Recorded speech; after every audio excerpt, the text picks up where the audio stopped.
What's up, ladies and gentlemen, and welcome to this POV review by Autobahn. My name is Max, and today I'm taking you around this new 3 Series. This is the LCI 2, so the second facelift for the G20 3 Series, and we've taken, I think, the most popular version, which is the 330e, the plug-in hybrid business saloon that is loved by many people for its versatility and also for its cost-efficient running. Basically, it's for a lot of people this is a very interesting car to drive privately, or because they own a business, or because they have a company car, stuff like that.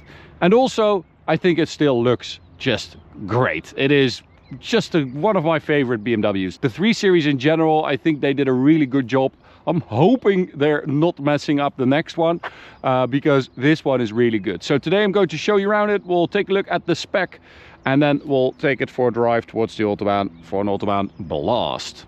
Now, let's have a look at the spec, which is Arctic Blue, Arctic Race Blue.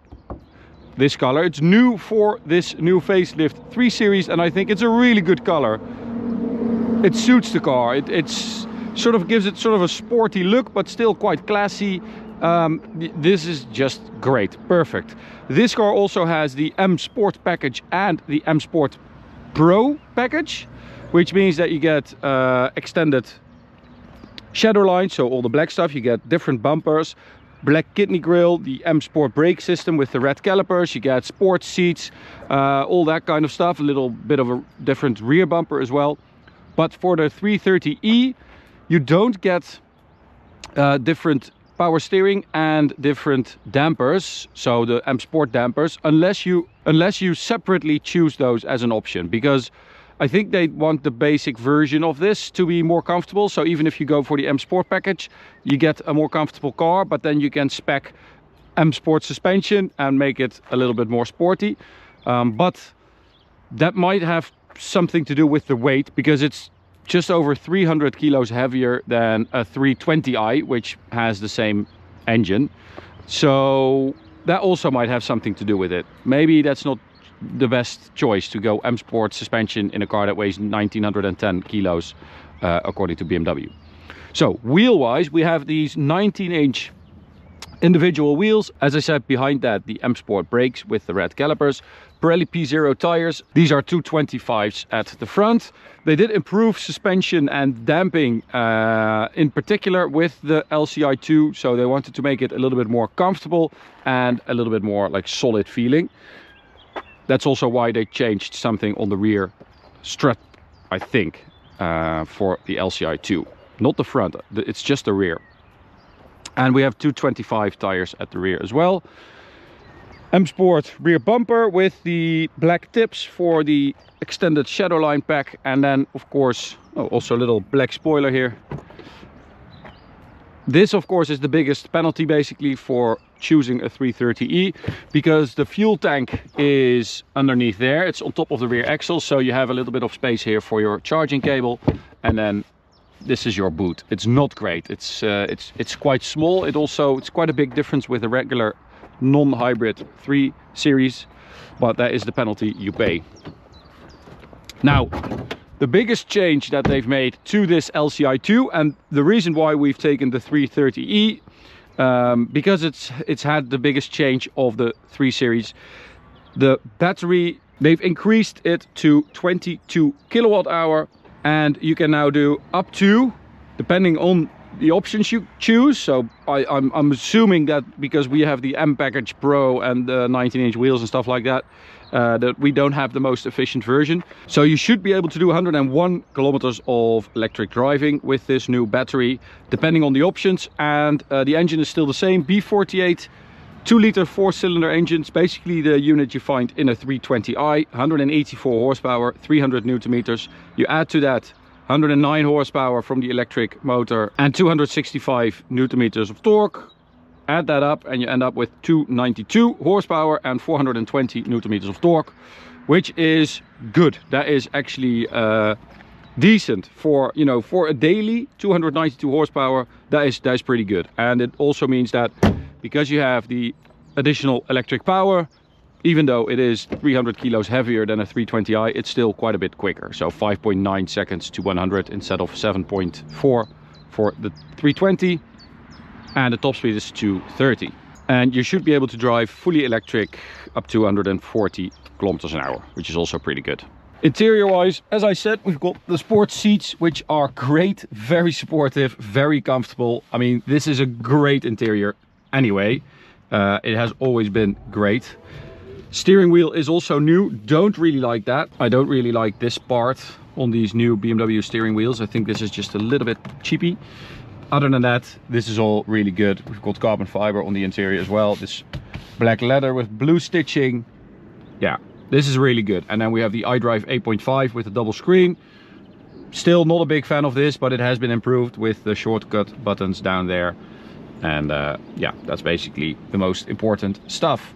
Not much has changed in here. It's mainly that suspension tweak and the added battery power for the 330e that make this a relevant facelift. You also get a new vent design here for the facelift, and that brings me to one of my questions about BMWs in general, and I think hybrids in particular. Let's go to sport. I feel like the climate control, the air conditioning in modern BMWs is not great. I'm at 18.5 degrees Celsius and it's so warm in here, and I feel like I have to run it at max power all the time to get it a little bit just doable. I've noticed this with a lot of cars since iDrive 8 was introduced actually, but I don't think that has anything to do with it per se, but it's worth noting. I don't know if any other people are experiencing this. So if you have a modern BMW with iDrive 8 and you also have issues with your climate control and AC not really working that well, then let me know. DSC off is what we're going to use. We're going to hit the sport button, hit extra boost, which apparently gives you like 40 horsepower extra boost from the electric motor.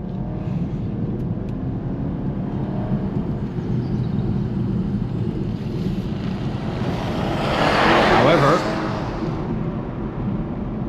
the car doesn't really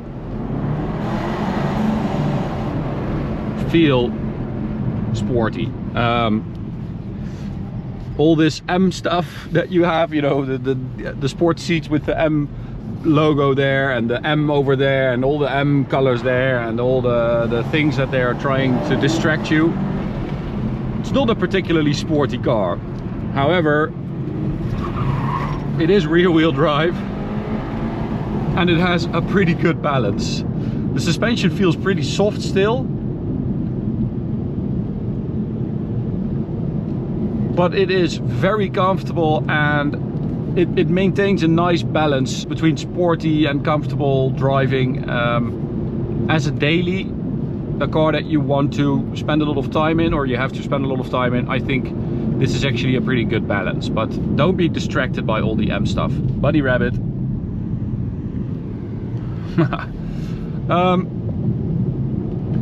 It is a really good car though, don't get me wrong. I feel like you need to drive this car like you drive a diesel, which is, you know, upshift a gear, ride the torque, which is in this case basically mostly electric, but also that 4-cylinder is not too happy if you rev it out. That's when it starts feeling a little bit slow and asthmatic. But when you drive it like a diesel, so you upshift, you know, right there, 5,500 RPM, it feels perfectly fine. And this is something I've noticed before with hybrids, that they are more happy that way.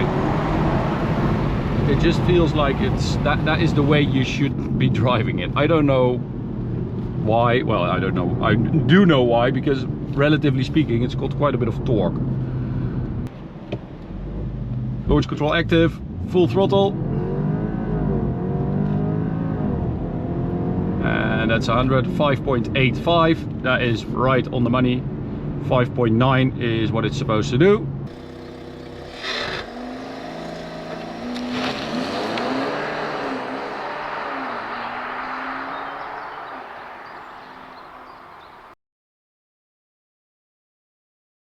So that is good. And now let's take it to the Autobahn.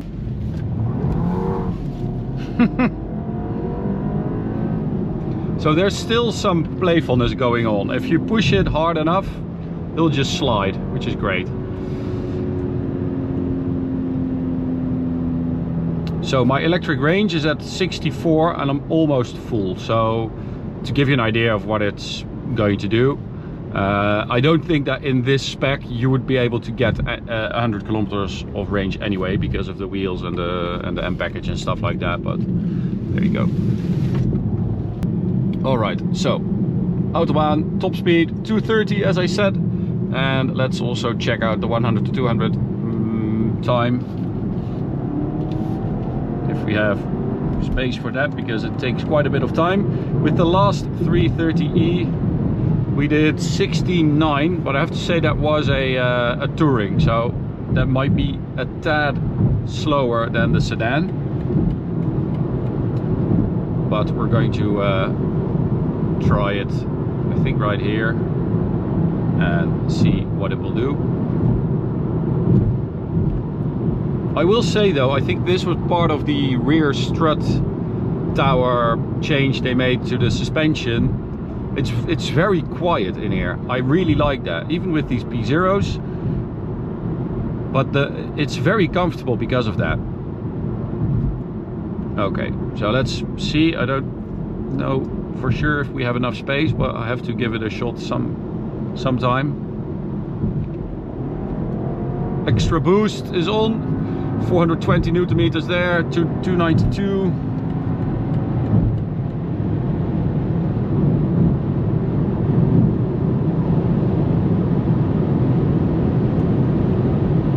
You might get it here. Yes, 16.67. So it picks up speed well, I think. It's not overwhelming, but if you want a really fast 3 Series, you have to buy an M340 anyway. You also have the 330i, of course, 265 horsepower.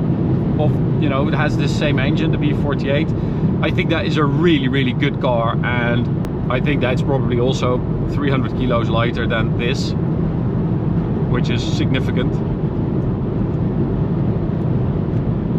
But I have to say, I've been driving it for around a week now, this car. I like it. I think it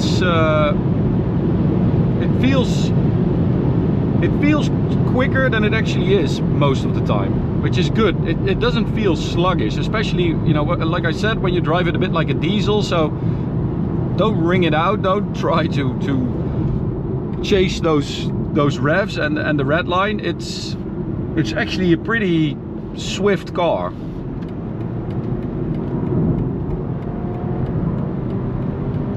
I like it. Yeah, it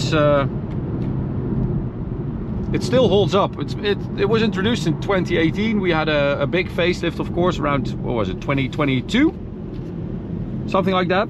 And then this second facelift, you know, it's still holds up. I think this is the best car you can buy in this segment, the 3 Series. It's just, it feels solid. And we've also driven a couple tuned ones, one with a race chip and I think another one with an ECU tune. They can be quite quick, so let's see if we can do another 100 to 200 measurement over here. I think so. Just foot down.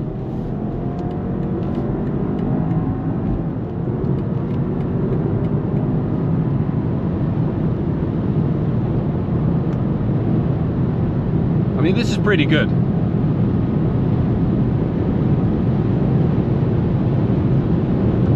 $16.10. So that is quite significant. That is quite a bit faster than last time. 16.9. There you go. Consumer advice, sort of. It is a good car, and this hybrid drivetrain, the hybrid part of it, so the way they've integrated it, of course you've got the ZF 8-speed gearbox, which is amazing, and then you've got the electric motor integrated into the gearbox basically. It's a really smooth experience, and it's a good powertrain.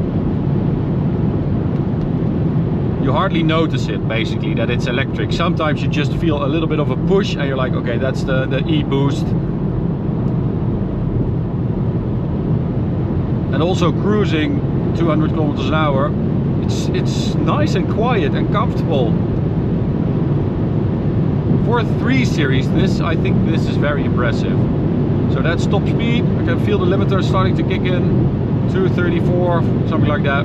Have to brake because I'm getting off here at the petrol station. Oh, it's a bit too soon. There we go. So thanks for watching. Hope you enjoyed it. I hope they don't mess up the next 3 Series, because I really love this one. I think it's a great car. I hope they don't mess up the next 3 Series, because I really like this one. I think it's a great car. So, hope you enjoyed it. You can subscribe by clicking the big button in the middle. You can also check out this video, this playlist, and I'll see you at the next one. Bye.